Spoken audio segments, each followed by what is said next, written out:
That is the power of worship. నీవు ఉపవాసం అంటే ప్రార్థన చేసినప్పుడు దూతలు దిగుతాయి. ఆయన దూతలు, ఆయన సైన్యము దిగుతుంది నీ పక్షాన. నువ్వు చేయాల్సిందంటే నీ రాజు ఎంత గొప్పోడో చెప్పు, నీ రాజుకి శక్తి ఏంటో చెప్పు, నీ రాజనామంలో అధికారం ఎంత ఉందో చెప్పు, నీ రాజనామంలో ప్రకటించు ధైర్యాన్ని, జయాన్ని. చూసి ఈరోజు సంఘం మర్చిపోతుందండి. యేసు ప్రభు చెప్పిన మాట, నా నామములో, మర్చిపోతున్నారు సంఘం. నా నామంలో మీకు అధికారాన్ని ఇచ్చాను. ఎంతమంది నమ్ముతున్నారు? ప్రతి విశ్వాసకి అధికారం ఉందో? బిగ్గరగా హల్లెలూయా చెప్తారా? వాడుతున్నారు అధికారం.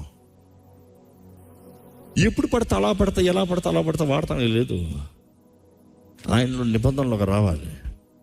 ఆ నిబంధన ఉండాలి, ఆయనతో కలిసి ఉండాలి, ఆయన ముందు తగ్గించుకుని ఉండాలి. అప్పుడు నిశ్చయంగా అధికారం